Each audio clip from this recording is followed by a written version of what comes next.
YSR Congress party పిలుపు మేరకు ప్రత్యేక హోదా కోసం రాష్ట్ర వ్యాప్తంగా నిరసనలు మిన్నెంటాయి. ధర్నాలు, ఆందోళనలు, ర్యాలీతో ప్రత్యేక హోదా నినాదాలు మార్మోగుతున్నాయి. కేంద్ర రాష్ట్ర ప్రభుత్వాల తీరుపై జనం మండిపడుతున్నారు.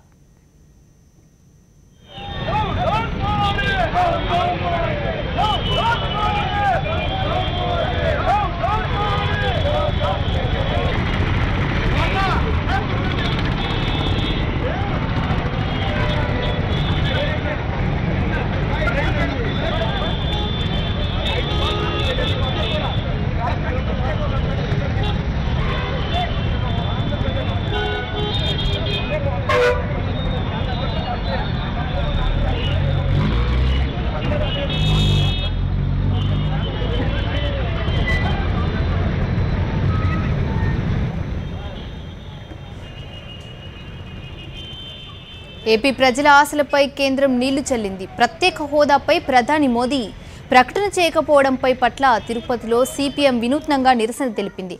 మరిన్ని వివరాలు మా కరెస్పాండెంట్ మధు అందిస్తారు. ఆంధ్రప్రదేశ్ ప్రజల ప్రత్యేక హోదా ప్రకటించకపోవడం పట్ల పెద్ద ఎత్తున నిరసనలు వ్యక్తమవుతున్నాయి. ప్రస్తుతం మనం తిరుపతిలోని మున్సిపల్ కార్యాలయం ఎదుట ఉన్నాం. ఇక్కడ సిపిఐ వినూత్న రీతిలో నిరసన వ్యక్తం చేస్తున్నారు. ఆంధ్రప్రదేశ్ ప్రజలకు గుండు కొట్టే విధంగా కేంద్ర ప్రభుత్వం నిర్ణయం తీసుకోలేని ఆందోళన, ఆవేదన వ్యక్తం చేస్తున్నారు. తీవ్ర స్థాయిలో ఆగ్రహావేశాలు వ్యక్తమవుతున్నాయి. ప్రస్తుతం సిపిఎం నేత కందార మురళి ఉన్నారు.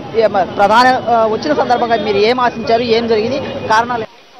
ప్రధానమంత్రి గారు వచ్చి అమరావతి సభలో ఏదో పెద్ద ప్రకటన చేస్తారు. ఆయన పెద్ద మూట తెస్తున్నారు, ఇక్కడ ఇప్పుతాడు, మొత్తం రాష్ట్ర ప్రజలకు ఏదో ఇస్తాడు అని చెప్పి అందరూ ఆశించారు. ఈ తెలుగుదేశం పార్టీ నాయకులు చంద్రబాబు నాయుడు అయితే పదే పదే ప్రగల్భాలు పలికి అమరావతి సభలో ఏదో చెప్పేస్తాము, ప్రకటనలు చేస్తాం అని చెప్పి పెద్ద ఎత్తున అనేక రూపాల్లో ఆకాంక్షలు పెరగడానికి, కోరికలు పెరగడానికి అవకాశం ఇచ్చే పద్ధతిలో హైప్ పెంచారు. కానీ ఆచరణలో జరిగిందేమి? నరేంద్ర మోడీ గారు వస్తే చంద్రబాబు నాయుడు 400 కోట్ల రూపాయలు ఖర్చు పెట్టిన తర్వాత నరేంద్ర మోడీ గారు పార్లమెంటు నుంచి మట్టి తీసుకొని వచ్చి ఆయన నోట్లో కొట్టినట్టుగా, ఈ రాష్ట్ర ప్రజానికం మొఖాన నీళ్లు పోసినట్టుగా ఒక చెంబుడు నీళ్లు, ఒక చెంబుడు మట్టి తెచ్చి మన మొఖాన కొట్టేసి ఆంధ్ర ప్రజల ఆత్మ గౌరవాన్ని ఢిల్లీ నగర వీధుల్లో తాకట్టు పెట్టిన పద్ధతిలో చంద్రబాబు నాయుడు వ్యవహార శైలి ఉంది తప్ప ఆయన ఏమాత్రం వ్యక్తిత్వం ఉన్న మనిషిలాగా, ముఖ్యమంత్రిలాగా ప్రవర్తించలేదు. కనీసం అన్ని గంటల పాటు ఒక ప్రధానమంత్రితో గడిపినటువంటి ముఖ్యమంత్రి ప్రత్యేక హోదా గురించి కనీసం ప్రస్తావన కూడా చేయలేదంటే ఈ చంద్రబాబు నాయుడు ఎంత కీలుబొమ్మగా మారిపోయినాడు బీజేపీ చేతుల్లో, నరేంద్ర మోడీ చేతుల్లో అనేది స్పష్టంగా కనిపిస్తుంది. ఆంధ్ర రాష్ట్ర ప్రయోజనాలను ఏమాత్రం చంద్రబాబు నాయుడు కాపాడలేడు. ఈయనొక ఉత్సవ విగ్రహంగా తయారైనడు తప్ప మరొకటి కాదనే విషయాన్ని ఈ సందర్భంలో గమనించాల్సినటువంటి అవసరం ఉంది.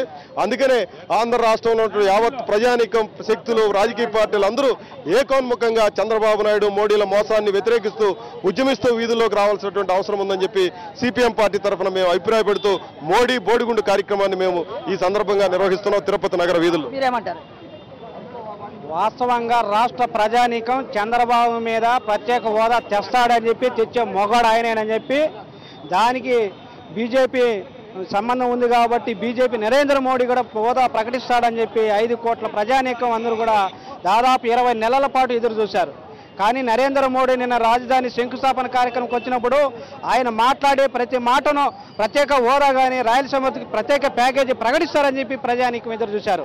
కార్యక్రమం చూసిన తర్వాత కనీసం ఏమాత్రం కూడా హోదా విషయం కానీ, ప్రత్యేక ప్యాకేజీ విషయం కానీ ఏమైనా మాట్లాడుకోవడం రాష్ట్ర ప్రజానీకాన్ని నిరాశపరిచింది. ఇది సరైనది కాదని చెబుతున్నాం. మొత్తం మీద ఏదైతే ఖచ్చితంగా రాష్ట్రానికి ప్రత్యేక హోదా ఖచ్చితంగా వస్తుందని ఆశించినటువంటి వాళ్ళు ఇప్పుడు తీవ్ర నిరాశ చెందుతూ ఆందోళనకు సిద్ధమవుతున్నారు. ప్రధానమంత్రి నరేంద్ర మోడీ, చంద్రబాబు నాయుడు ఇద్దరు మోసం చేశారు. ఇందుకోసం ఉద్యమం తీవ్ర స్థాయిలో చేస్తున్నామనేసి కూడా చెప్తున్నారు. భవిష్యత్తులో కూడా మరిన్ని ఉద్యమాలకు శ్రీకారం చుడతాం, ఖచ్చితంగా ప్రత్యేక హోదా వచ్చే వరకు మా పోరాటం కొనసాగుతుందనేసి నిరసనకారులు స్పష్టం చేస్తున్నారు. వీడియో జర్నలిస్ట్ హరితో మధుసూదన్ రెడ్డి, సాక్షి టీవీ, తిరుపతి.